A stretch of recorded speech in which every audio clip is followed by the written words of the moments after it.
Halo semuanya, selamat siang. Mmm, Sekarang kita akan mendengarkan, kita akan menyampaikan, hari ini kita akan mengadakan podcast atau sekedar ngobrol-ngobrol nih, soal topik kita hari ini, yaitu kita lagi mau ngebahas tips dan trik public speaking. Sebelumnya kami akan memperkenalkan diri, kami dari kelas 2IC1 kelompok 5. Saya sendiri Sitka Sipinada sebagai MC. Saya Maira Adinda Putri. Saya Jibril Anandastion. Saya Elsaria Alexandra. Nah, kami sekalian dan kakak-kakak sekalian ini, Kak Nanda, Kak Maira, Kak Elsa, hari ini akan ngobrol nih tentang tips dan trik public speaking. Apa aja yang perlu diperhatikan, apa aja tips-tipsnya. Terus saya juga mau ngomong nih, kenapa kami hari ini ingin membawakan topik ini. Kenapa sih public speaking itu penting banget? Jadi, public speaking menjadi salah satu kemampuan yang penting yang dapat digunakan dalam situasi apapun. Pokoknya public speaking itu penting banget. Penting banget. Baik itu di sekolah ataupun di depan kerja. Melalui kemampuan public speaking yang baik, seseorang dapat dinilai lebih berkarakter di depan publik. Kemampuan public speaking sangat diperlukan supaya diri kita tuh mampu menggerakkan orang lain melalui penyampaian gagasan yang mudah diterima oleh publik, mulai dari pelajar hingga karyawan kantor ataupun segala kalangan. Apabila mempunyai kemampuan public speaking yang baik, maka tentu akan memberikan banyak manfaat pada mereka atau pada diri kita sendiri. Beberapa tokoh di dunia, misalnya Steve Jobs, mempunyai kemampuan public speaking yang baik. Berkat kemampuannya tersebut, Steve Jobs dapat mengguncang pasar teknologi dunia dengan mempresentasikan produk merek Apple miliknya. Kunci kesuksesan dari public speaking adalah percaya diri. Percaya diri, harus pede. Kamu percaya bahwa diri kamu mampu dalam menyampaikan ide serta gagasan secara verbal di hadapan publik. Lalu bagaimana cara untuk meningkatkan kemampuan public speaking kita supaya lebih lancar dan tampak seperti profesional di hadapan publik? Yuk simak beberapa tips mengenai public speaking berikut. Kami akan menyampaikan totalnya ada 10 tips untuk public speaking, yaitu pahami audiens atau lawan bicara. Yang kedua, tulis materi dalam bentuk poin-poin. Terus, selipkan humor dan pernyataan retoris. Pandang audiens atau lawan bicara, bicara secara perlahan atau pelan-pelan, berlatih di depan cermin dan orang lain, selalu berpikir positif, pegang ballpoint atau catatan kecil, hindari filler word atau kata pengisi, dan yang terakhir berdoa. Oke, jadi kita udah, teman-teman sekalian udah penasaran banget nih sama tema yang kita mau ngobrolin hari ini. Nah, kita nggak mau lama-lama lagi nih. Saya persilahkan kepada Kak Maira Adinda Putri untuk menyampaikan poin pertama, kedua, dan ketiga. Oke, persilakan kepada Kak Maira. Oke, poin yang pertama yaitu memahami audiens atau lawan bicara. Kita dalam memulai pembicaraan di depan umum, kita tuh sebagai pembicara harus memahami siapa lawan bicara kita. Nah, hal tersebut harus kita pahami supaya kita dapat mempersiapkan materi dan cara penyampaian yang sesuai sehingga informasi atau gagasan yang kita berikan itu mudah diterima oleh lawan bicara. Nah, yang kedua yaitu tulis materi dalam bentuk poin-poin. Kan setelah kita memahami siapa audiens atau lawan bicara kita nih, kita harus menentukan materi apa yang akan kita sampaikan supaya nanti kita lebih menguasai materinya. Maka dari itu kita bisa menulis dalam bentuk poin-poin. Selain itu juga usahakan untuk menggunakan kata-kata yang mudah dipahami dan dalam menyampaikan materinya. Karena tidak semua orang mampu memahami apa yang kita sampaikan. Dan yang ketiga yaitu selipkan humor dan pertanyaan retoris. Terutama nih ketika kita melakukan presentasi. sebaiknya selipkan beberapa humor atau lucu-lucuan dan pertanyaan retoris. Apa sih itu pertanyaan retoris? Nah, pertanyaan retoris adalah jenis pertanyaan yang tidak memerlukan jawaban. Jadi, pertanyaan hanya sekedar untuk basa-basi dalam kalimat pembuka. Nah, adanya humor dalam sebuah public speaking ternyata bagus loh untuk memecahkan keheningan suasana sehingga presentasi yang kita sampaikan tidak terkesan kaku. Bahkan beberapa audiens umumnya lebih menyukai pembicara yang pandai menyampaikan humor lucu. Nah, makanya dengan adanya interaksi dengan audiens yang berupa humor atau lucu-lucuan dan pertanyaan retoris, ini dapat menjadikan kita lebih percaya diri. Bangun ketertarikan audiens terhadap materi yang akan kita sampaikan kepada mereka. Oke, begitu tuh poin-poin yang sudah dijelaskan oleh Kak Maira Dinda Putri. Selanjutnya untuk poin keempat dan kelima akan dijelaskan oleh saya sendiri, Sitka Spina. Ya, poin nomor 4 adalah pandangi audiens. Tatap audiens kalian atau tatap lawan bicara kalian. Dalam memandangi audiens akan lebih baik apabila kamu melakukan kontak mata dengan mereka. Namun apabila kamu terlalu gugup untuk melakukan kontak mata, kamu bisa mengakalinya dengan memandangi kepala atau dahi para audiens. Setelah menjaga pandangan dengan para audiens, kamu harus tetap fokus dalam menyampaikan gagasan atau materi yang telah kamu persiapkan sebelumnya. Jadi Koci, public speaking itu selain menguasai materi dan penyampaiannya, kamu juga harus memberikan perhatian yang lebih kepada para audiens, sehingga para audiens ini tidak merasa kesepian dan merasa lebih diperhatikan oleh MC. Lalu untuk poin selanjutnya yaitu bicara secara perlahan atau pelan-pelan aja. Tips selanjutnya dalam public speaking adalah sebaiknya kamu harus berbicara secara perlahan, nggak perlu buru-buru. Yang penting audiens atau penonton kalian itu ngerti tentang apa yang kalian bicarakan. Meskipun ketika gugup, wajar aja sih apabila kamu akan berbicara secara cepat dan bahkan tidak terdengar jelas. Maka dari itu, berlatihlah untuk berbicara secara perlahan, supaya materi atau informasi yang hendak kamu sampaikan dapat mudah dipahami oleh audiens. Selain itu, kamu juga perlu berlatih untuk berbicara dengan artikulasi yang jelas. Jika dalam proses yang kamu menjadi gugup, kamu dapat berhenti sejenak. Berhenti aja dulu kalau kamu gugup, jangan diterusin. Nah, habis itu baru bisa lanjut lagi. Lalu menarik nafas panjang, kemudian lanjut kembali presentasimu. Oke, bagus banget kan presentasi kakak-kakak ini, Kak Maira, saya juga.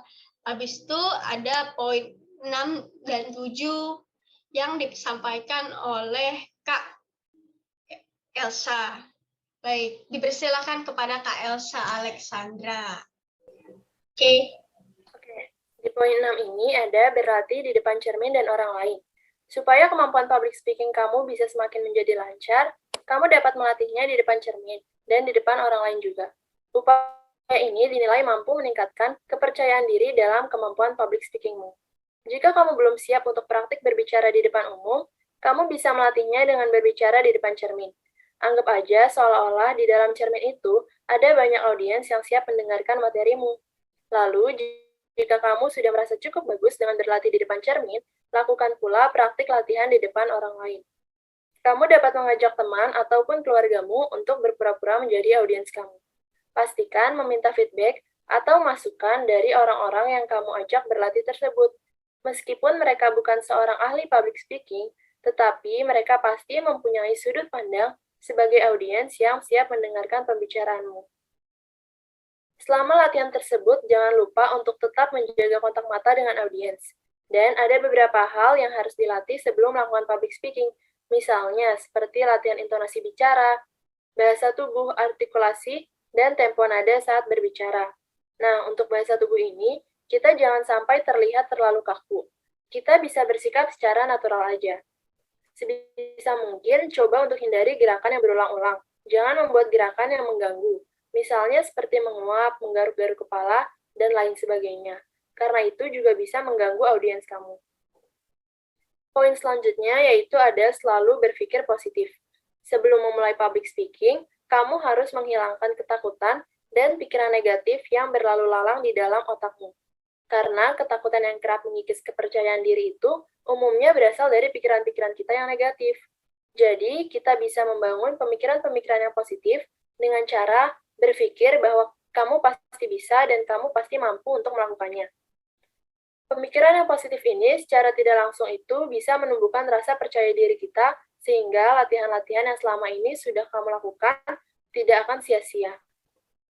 Kekhawatiran itu hanya ada di kepala kita saja, karena kita sendiri yang menciptakan berbagai kekhawatiran dan ketakutan ketika akan tampil di depan umum, karena seringkali kekhawatiran itu tidak beralasan. Oleh karena itu, buang jauh-jauh pikiran negatif dan ganti dengan pikiran-pikiran yang positif.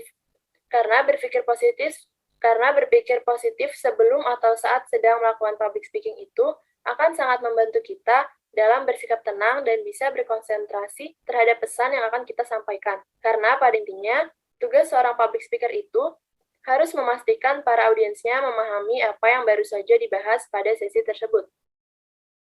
Daripada membayangkan orang-orang akan menertawakan kamu ketika tampil, kenapa tidak membayangkan mereka akan kagum dan akan memberikan apresiasi yang tinggi buat kamu? Ingat, bayangan kita itu bisa aja loh menjadi kenyataan. Ketika kita berpikiran negatif, maka bayangan negatif itu bisa terbawa dalam presentasi kita, dan akhirnya menjadi kenyataan. Ketika kita berpikiran positif, maka bayangan positif itu pun akan memancar dan dapat membantu kita tampil menawan dalam kenyataannya. Sebelum memulai public speaking, kalian bisa juga coba untuk menarik nafas dalam-dalam. Hal ini dapat sangat berfungsi sangat baik jika dilakukan tepat sebelum acara dimulai. Luangkanlah beberapa menit untuk bernafas dengan perlahan dan fokus, karena ini akan membantu membersihkan pikiran kita dari kecemasan yang ada, dan juga akan memastikan bahwa pikiran dan tubuh kita telah rileks ketika kita hendak mulai berbicara.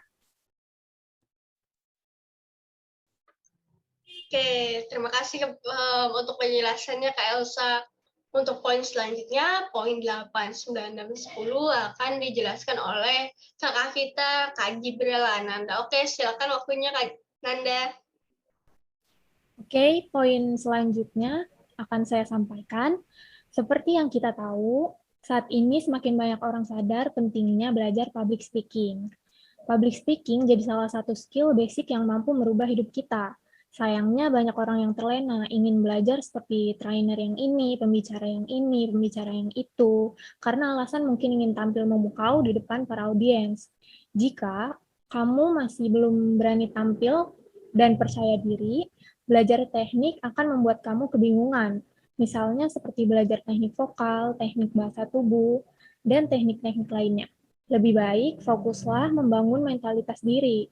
Jika mentalitas kita sudah dibangun untuk menjadi orang yang ingin terus mencoba demi menjadi seorang public speaker yang bagus, maka kepercayaan diri tersebut akan mudah kita dapatkan. Lalu, kita juga bisa memakai tips yang satu ini jika ingin mendapatkan kepercayaan diri dalam menyampaikan materi, yaitu siapkan catatan atau note. Bagi pemula, tips ini biasa dilakukan untuk mengingat beberapa poin-poin materi yang mereka lupakan, atau sang pembicara lupa akan hal-hal penting, maka dari itu diperlukan catatan untuk melihat poin-poin penting pada materi. Selanjutnya, untuk melatih keterampilan public speaking kita, maka kita sebagai pembicara sebisa mungkin dapat menghindari yang namanya filler word atau kata pengisi. Kalian pernah menjumpai nggak sih seorang public speaker yang di saat dia berbicara atau mengeluarkan kata, seperti terkesan membuang-buang waktu para audiens. Seperti kata-kata, apa ya, atau malah bertanya kepada audiens tersebut. Dan masih banyak lainnya. Nah, kata-kata seperti itulah yang terkesan seperti membuang-buang waktu, yang dinamakan juga sebagai filler word. Basically, filler words adalah kata-kata yang diucapkan saat kita berpikir guna menemukan atau memilih kata-kata yang tepat untuk diucapkan. Bisa juga karena ragu-ragu untuk mengucapkan kata-kata. efek negatif failure word. Dalam sebuah public speaking, terkadang kita susah untuk menghindari penggunaan kata-kata pengisi seperti failure word. Namun, dikhawatirkan jika terlalu sering menggunakan failure word, saat berbicara dapat memberikan kesan yang kurang baik bagi audiens. Karena bisa membuat audiens terganggu, sehingga pesan yang ingin disampaikan tidak bisa diterima dengan baik oleh audiens. Nah, jangan sampai seperti itu ya. Dan yang terakhir, dan yang paling penting dari semuanya adalah jangan lupa berdoa demi kelancaran. Dengan kita memanjatkan doa kepada Tuhan Yang Maha Esa, maka secara tidak langsung kita memberikan pikiran dan sugesti positif terhadap otak kita, sehingga diri kita juga dapat lebih pede atau percaya diri. Dan itulah beberapa tips dari saya supaya membuat public speaking kita menjadi lebih baik. Nah, teman-teman udah denger kan, kakak-kakak sekalian ini udah menjelaskan bukan beberapa, tapi banyak banget tips public speaking yang bagus-bagus banget pokoknya. Nah, itulah beberapa tips supaya public speaking kamu bisa menjadi lebih baik. Dan juga lebih lancar, dan materi yang kamu sampaikan dapat diterima oleh audiens. Ingat, kunci kesuksesan dalam public speaking adalah dengan berlatih secara terus-menerus atau berlatih secara rutin. Selain itu, apabila kamu mendapatkan kritik, saran, dan mengenai cara berbicara kamu, jadikanlah hal tersebut sebagai penyemangat untuk terus maju. Oke. Nah, teman-teman sekalian udah dengerin kan penjelasan kakak-kakak ini, Kak Maira, Kak Elsa, Kak Jibrila, Nanda. Nah, semoga tips-tips dari kami dapat diterapkan dalam public speaking kalian, atau terutama dalam kehidupan sehari-hari. Kan lebih enak lagi tuh kalau bisa bicaranya tuh gaya ala-ala public speaker terkenal setiap hari misalnya. Oke, semoga tips-tips dari kami bermanfaat. Sekian dari kami kelompok 5, kelas 2 ISA 1, kurang lebihnya mohon maaf. Selamat siang dan terima kasih semuanya. Jangan lupa like, subscribe, dan komen di bawah ini. Terima kasih semuanya. Bye. Bye.